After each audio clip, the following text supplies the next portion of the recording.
3 months into the cultural exchange program, Fleet Marshal Torvon believed he understood humans quite well. They were small compared to his own Veleni species. They required frequent sleep. They consumed an alarming variety of foods. They smiled too much. Nothing about them suggested they were particularly dangerous. Torvon stood 7 feet tall with silver-blue scaled skin that shimmered under artificial light.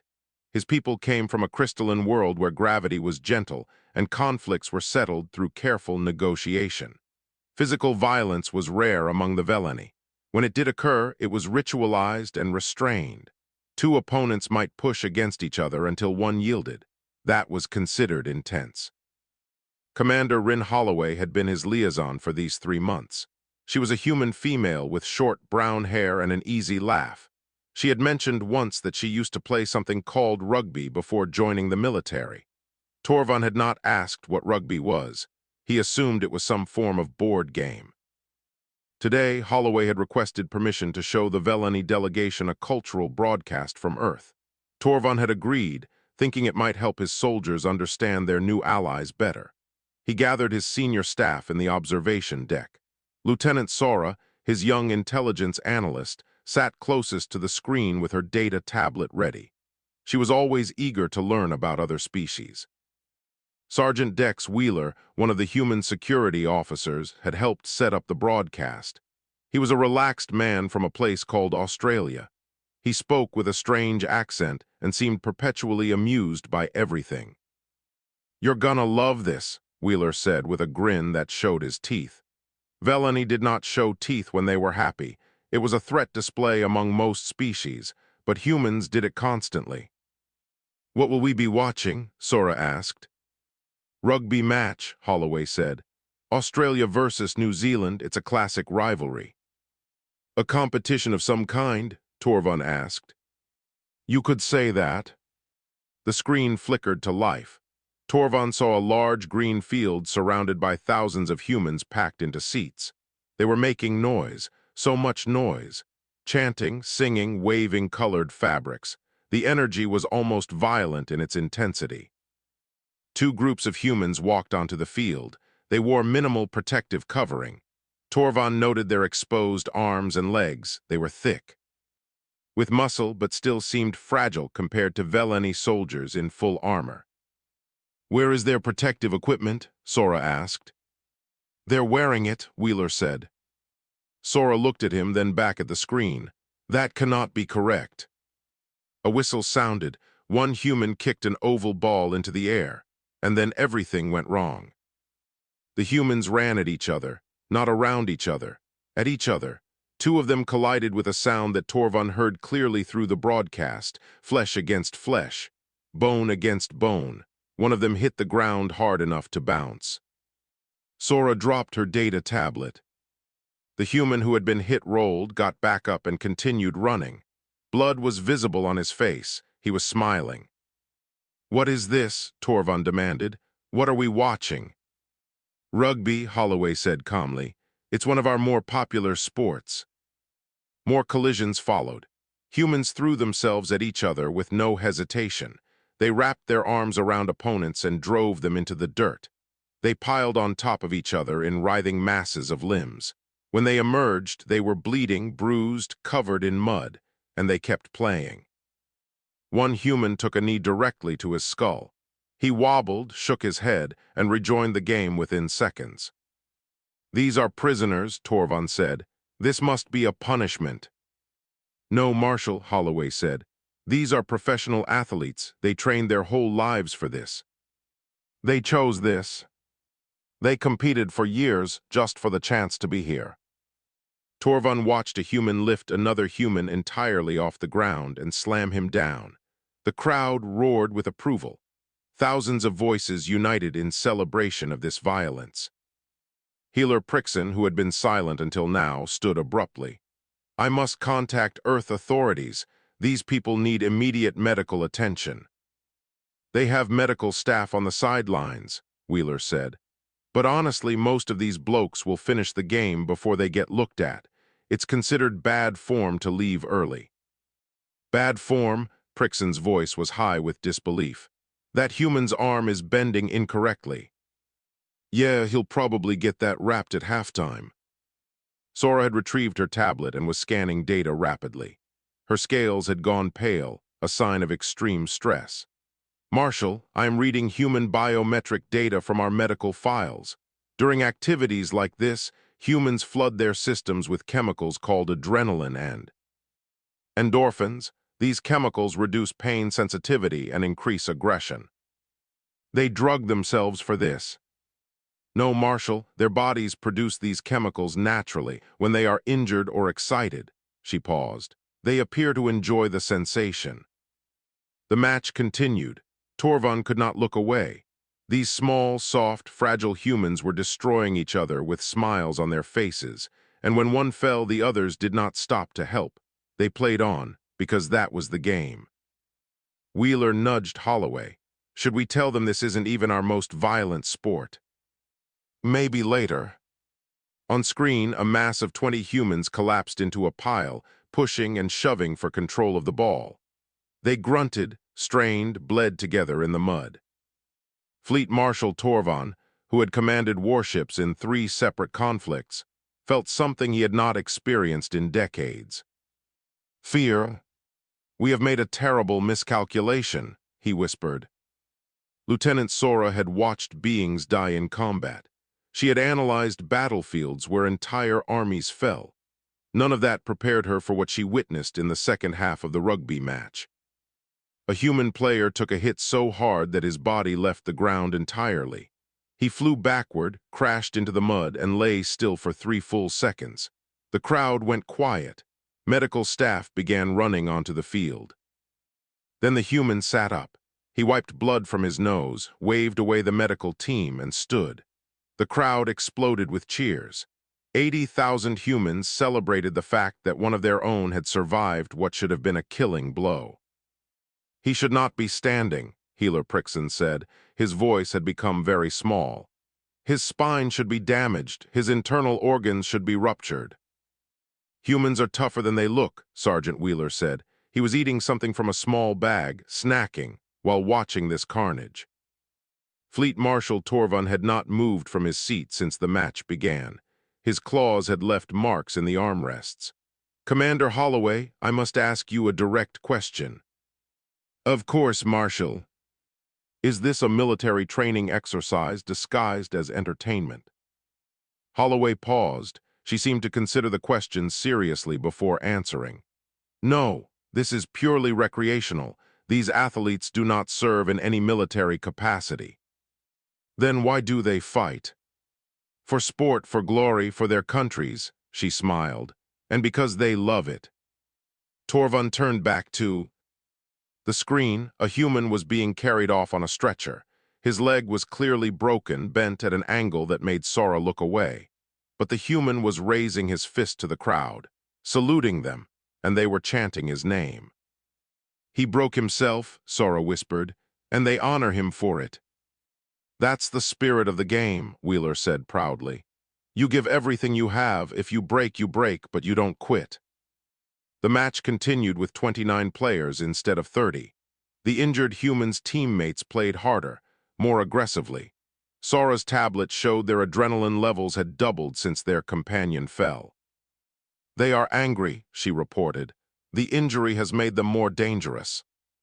Pack response, Holloway explained. When one of us goes down, the rest get protective. It's instinct. Torvund filed that information away. Injuring one human made the others more lethal. That was the opposite of how combat should work. Among the Velani, casualties caused morale to drop. Soldiers became cautious, hesitant, but humans became fierce. The final minutes of the match were the worst. Both teams knew that time was running out. They threw themselves at each other with abandon. Bodies collided in the air. Players tackled opponents who did not even have the ball simply to clear paths for their teammates. It was chaos, beautiful, horrifying chaos. When the whistle finally blew, both teams collapsed on the field. They lay in the mud, breathing hard, bleeding from dozens of wounds, and then something strange happened. They helped each other up. The humans who had been trying to destroy each other moments ago were now embracing. shaking hands, patting backs, laughing together. "I do not understand," Torvald said. "The game's over," Wheeler shrugged. "No hard feelings."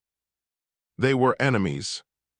"Nah, they were opponents. Big difference, mate. Once the whistle blows, everyone's friends again." He grinned. "Well, mostly. Sometimes the rivalry carries over to the pub." "The pub?" "The drinking establishment, where they'll probably go now to celebrate, together, both teams."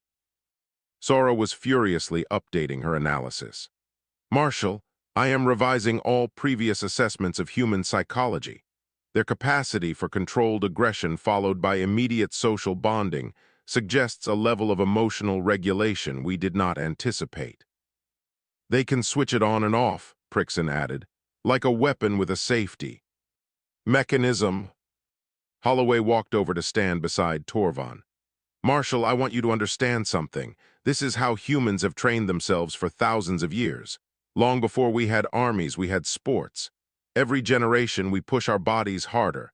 We learn to take hits and keep going. We learn to work as teams. We learn to never give up. You are saying this is how you prepare for war. I'm saying this is in our blood. We do not know how to stop." Torvald was silent for a long moment. Then he turned to Sora. "Lieutenant, I want full analysis of all human sporting activities, every sport, every competition. I want to understand what we are dealing with." "Yes, Marshal," Sora hesitated. "It may take some time. Preliminary searches suggest humans have thousands of different sports." "Thousands?" Wheeler laughed. "Oh, you haven't even scratched the surface. Wait until you hear about ice hockey. That's the one where we strap blades to our feet and fight on frozen water." Torvald stared at him. Surely that was a joke. Humans did not actually strap blades to their feet. Wheeler's expression did not change. It was not a joke. Torvald realized he needed to contact the Galactic Council immediately. Everything they thought they knew about humanity was wrong. These creatures were not fragile. They were not soft. They were beings who had evolved to embrace pain and transformed violence into entertainment. And somehow, against all logic, the Velani had agreed to be their allies. The Strategic Analysis Chamber had never been used for anything like this. Normally, Velani officers gathered here to study enemy fleet movements and battle formations. Tonight, every screen showed humans hurting themselves for fun. Lieutenant Sora had not slept in 32 hours. Her scales had lost their shine. Her eyes were bloodshot, but she could not stop researching. Every new discovery led to something worse. "American football," she announced to the assembled officers. "Similar to rugby, but with more protective equipment. This led me to believe it would be less violent." "And?" Fleet Marshal Torvald asked. "I was very wrong. The protective equipment allows them to hit each other harder. They use their heads as weapons. Many players suffer brain damage over their careers." She paused. "They continue playing anyway." A murmur went through the room. "It gets worse," Sora continued. "Ice hockey, humans freeze water strap metal blades to their feet and chase a small disc while carrying curved sticks. Fighting is so common that there are specific penalties for it. Not bans, penalties, brief timeouts. Then they return to the game."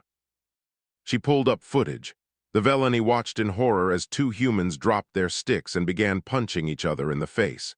Other players stood in a circle, watching. The crowd was cheering. When one human finally fell, the other skated calmly to a small box and sat down for 2 minutes. "That was his punishment," Sora explained. 2 minutes of sitting." 2 minutes, someone repeated in disbelief. "There are also sports where violence is the entire purpose. Boxing. Humans wear padded gloves and punch each other until one falls unconscious or the time expires. Mixed martial arts. Humans use every part of their bodies as weapons. Kicks, elbows, knees, they choke each other. They bend limbs until bones threaten to break." "And humans watch this willingly?" Torvald asked. "Millions of them. They pay significant currency for the privilege." The next series of images showed something different. No direct combat, just humans running. "Marathon," Sora said. Humans run 42 kilometers without stopping. Their muscles tear. Their joints swell. Some lose control of bodily functions while running. They do not stop. Historical records show that the first human to complete this distance died immediately afterward. They named the sport after his death. They celebrate his death by repeating it. Apparently, yes. Torvald rubbed his temples. Among the Velani, this gesture indicated severe mental distress. He had been doing it frequently in the past day. Continue, he ordered. Sora changed the display. Extreme sports. This is where humans deliberately seek life-threatening situations for enjoyment. Skydiving. Humans jump from aircraft and fall toward the ground at terminal velocity. They deploy fabric at the last moment to slow their descent. Sometimes the fabric fails. They die. Other humans continue skydiving anyway. More footage appeared. Humans climbing mountains of ice. Humans riding boards down slopes of snow at impossible speeds. Humans leaping off cliffs with nothing but elastic cords attached to their ankles. Humans wrestling bulls. Humans riding bulls. Humans running from bulls through narrow streets while spectators cheered from balconies above. They taunt the bulls, Sora said weakly. On purpose, for tradition. The final piece of footage showed something called the Tour de France. Sora explained that humans rode primitive two-wheeled vehicles up mountains for 3 consecutive weeks. They covered thousands of kilometers. They crashed frequently. They continued anyway. Some took dangerous substances to enhance their performance. When caught, they were banned from competition. They cried at this punishment. The ban hurts them more than the physical destruction, Sora said. They would rather damage their bodies than be prevented from damaging their bodies. Silence filled the chamber. Torvald stood slowly. He walked to the central display and stared at the frozen image of a human cyclist climbing a mountain road. The human's face was twisted in agony. Veins bulged on his neck. Every muscle strained against the limits of biology. And behind him, thousands of other humans ran alongside, screaming encouragement. I need a psychological evaluation, Sora said quietly. Not for me, for the entire human species. Denied, Torvald said. They are not insane, that is what frightens me most. He turned to face his officers. Everything we assumed about humans was wrong. We thought they were physically weak. They are not. They have simply hidden their strength behind smiles and diplomacy. What do you recommend, Marshal? One officer asked. Torvald considered the question carefully. I will contact the Galactic Council. The threat assessment for humanity must be revised. These are not peaceful explorers who stumbled into space travel. These are beings who have spent their entire evolutionary history preparing for war in the most brutal ways imaginable. Should we be concerned? Another officer asked. They are our allies. That is precisely why we should be relieved, Torvald said grimly. Imagine if they were our enemies. No one had a response to that. Sora began gathering her materials, but Torvald stopped her. One more question, Lieutenant. Do human children participate in these activities? Sora's expression told him everything before she even spoke. From the age of 4, she confirmed, sometimes younger. Torvald nodded slowly. Of course they do. The shuttle descended through white clouds and broke into clear blue sky. Below, a massive oval structure rose from the earth like a temple dedicated to violence. Lieutenant Sora pressed her face against the viewport and felt her stomach drop. 80,000 seats, Commander Holloway said from beside her, usually sold out weeks in advance. All for one game. Australians take their football seriously. Fleet Marshal Torvald had accepted the invitation against the advice of his entire command staff. They had argued that first-hand observation was unnecessary, dangerous even. But Torvald believed that understanding humanity required direct experience. He was beginning to regret that decision. The landing pad sat outside the stadium. Even from this distance, Torvald could hear the crowd. It was not like the sound from the broadcast. That had been filtered, compressed, distant. This was raw, a wall of noise that vibrated in his chest and made his scales tingle. Sergeant Wheeler led them toward the entrance. He was wearing colors that matched one of the teams. Face paint covered his cheeks in stripes. He looked like a warrior preparing for battle. "Just stay close," he said. "It gets pretty intense in there." They entered through a tunnel and emerged into chaos. The noise hit first. 80,000 human voices merged into a single roar that never stopped. It rose and fell like waves but never went silent. Drums pounded somewhere in the crowd. Horns blared. People sang words that Torvan could not understand, but that clearly meant something important. Then came the smell, food being cooked, humans sweating, something alcoholic that made Torvan's sensitive nose burn, and underneath it all the scent of grass and dirt and anticipation. Finally he saw them, the crowd. Humans packed together so tightly that movement seemed impossible. They wore their team colors like uniforms. They held signs and banners. Some had painted their entire bodies. Children sat on the shoulders of adults. Old humans with gray hair screamed as loudly as the young ones. "This is normal?" Sora asked. "This is a Tuesday game," Wheeler grinned. "Wait until you see a finals match." They found their seats near the front. The field stretched out before them, an enormous green rectangle marked with white lines. Players from both teams were warming up, kicking balls, running in formation. They looked calm, professional. But Torvan noticed the way their eyes kept flicking toward the crowd. They were feeding off the energy. A whistle blew. The warm-ups ended. The teams lined up. And then the game began.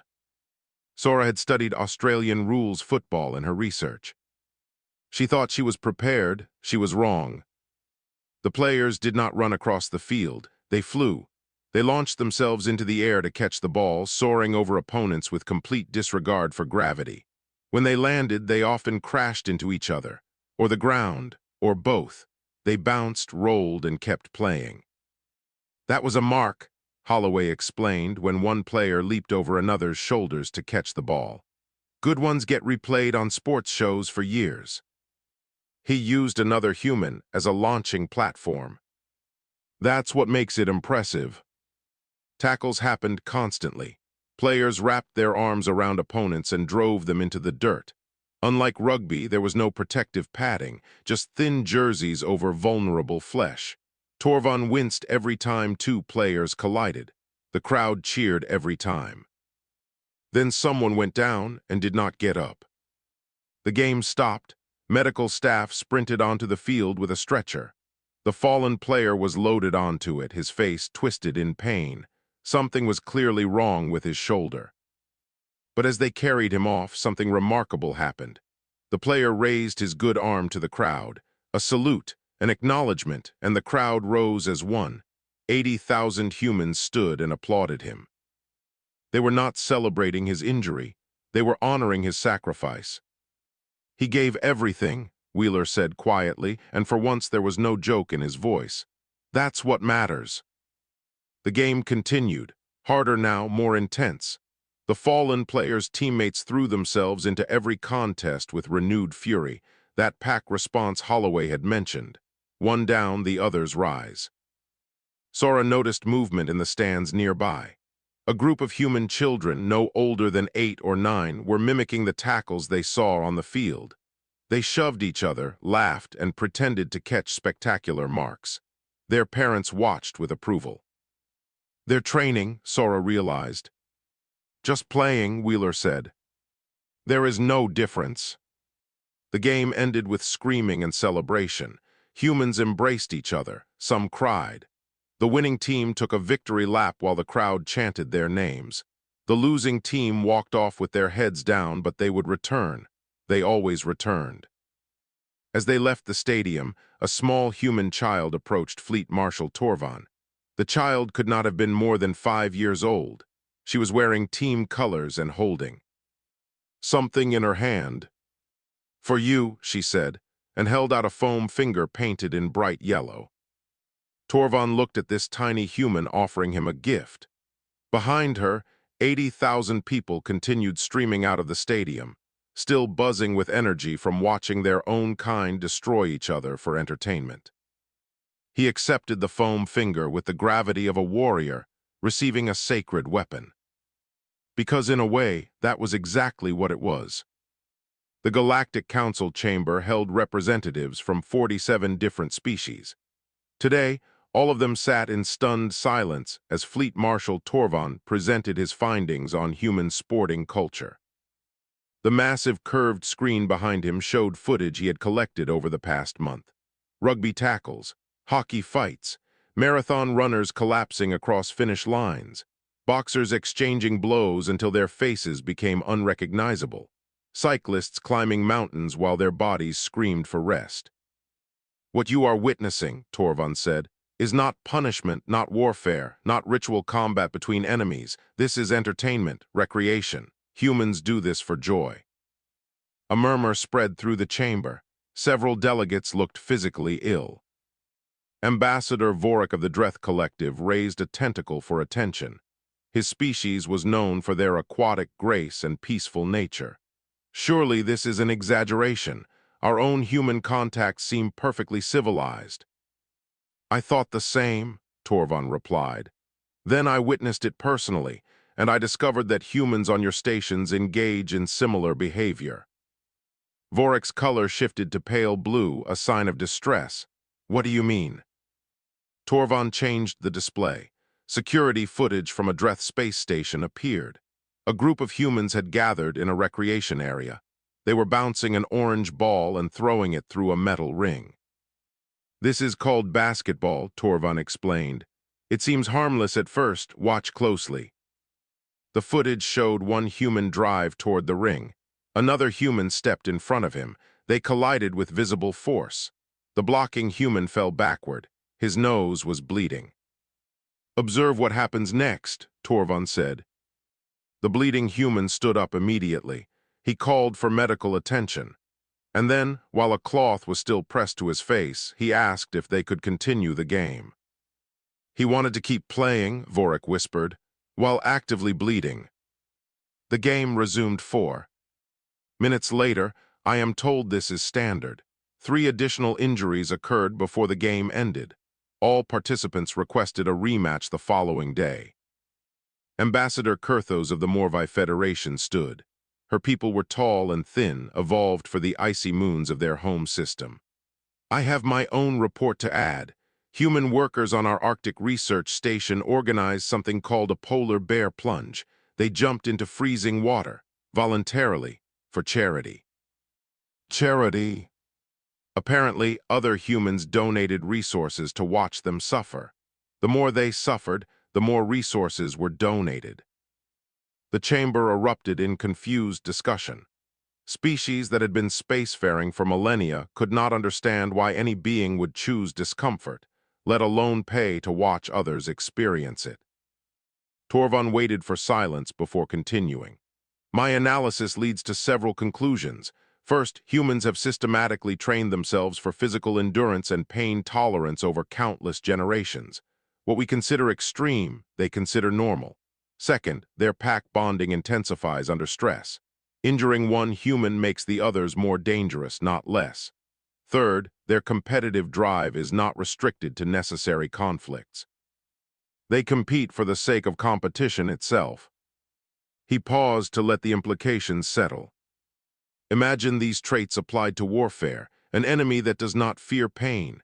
That runs toward conflict rather than away. That fights harder when their companions fall. That has been training for this since childhood. Torvan's voice dropped lower. Now imagine them as your enemy. Silence. My recommendation to this council is simple. Under no circumstances should any member species engage humanity in ground combat. Their physical resilience, psychological conditioning, and pack behavior make them extraordinarily dangerous opponents.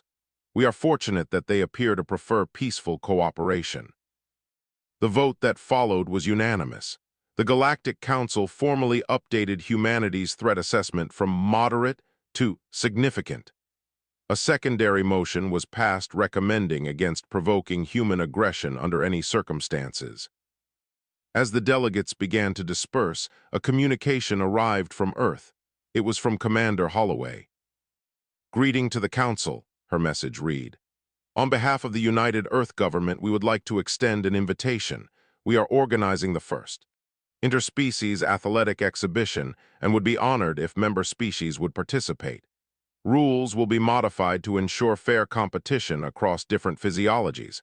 We believe this could strengthen bonds between our peoples. Please confirm your attendance.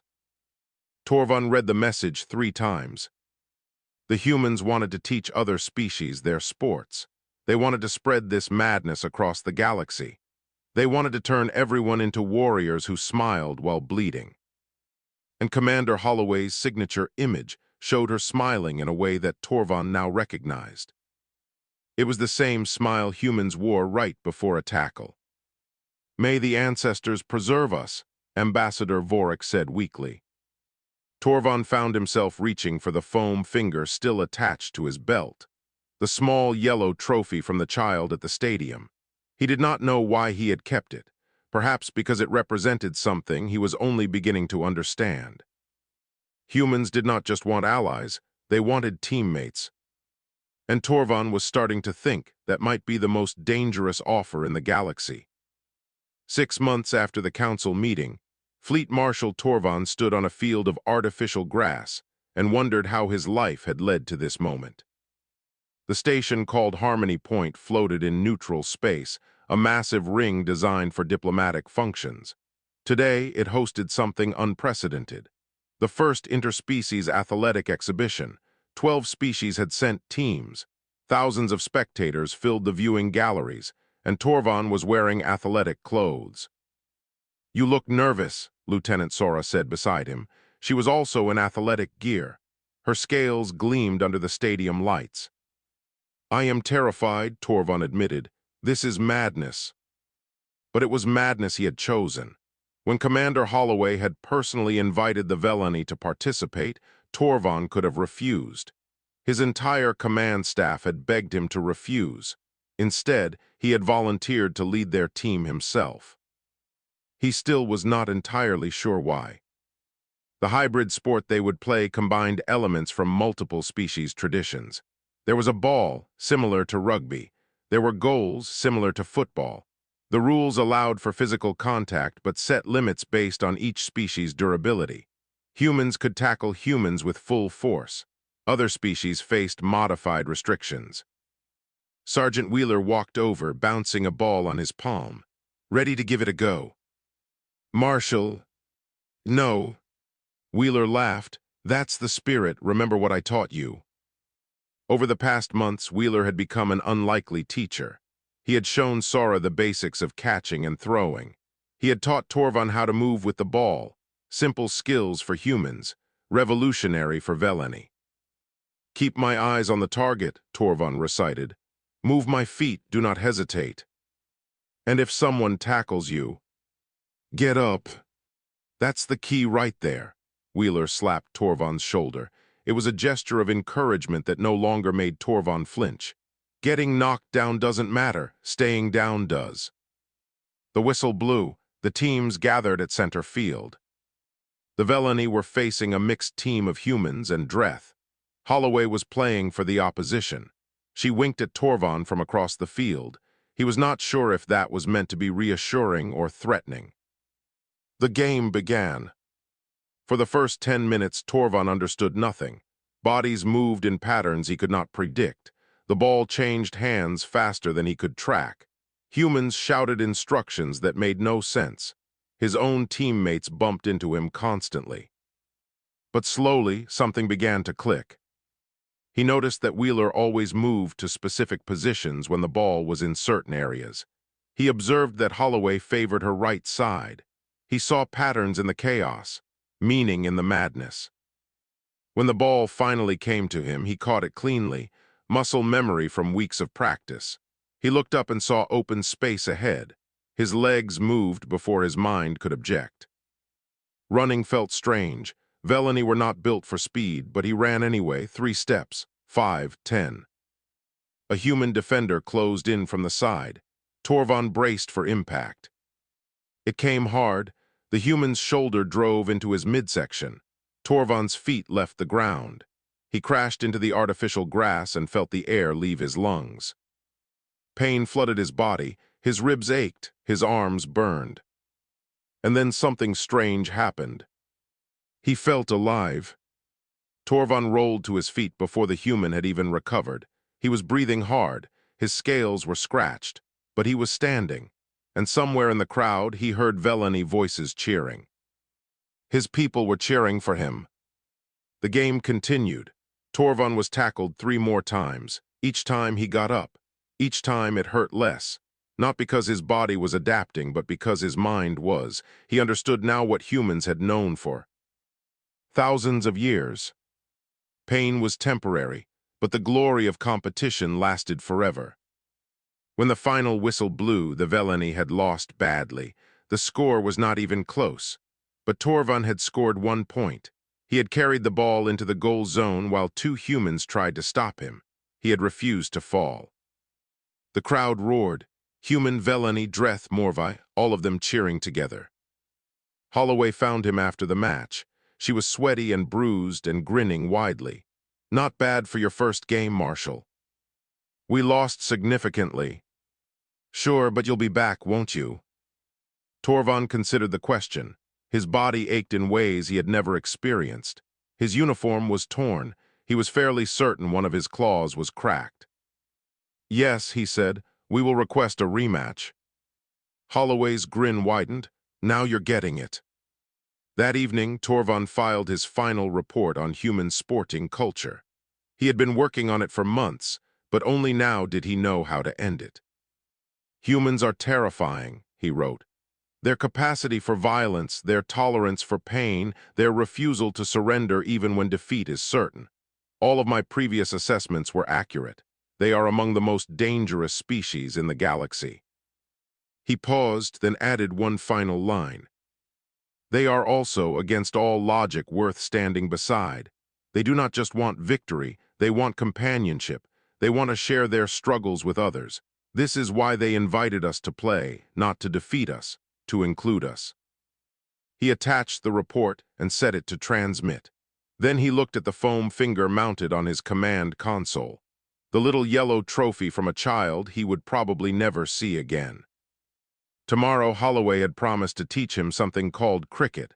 She said it would take days to explain the rules, possibly weeks. Torvald found that he was looking forward to it. And somewhere in the back of his mind, a strange new thought formed.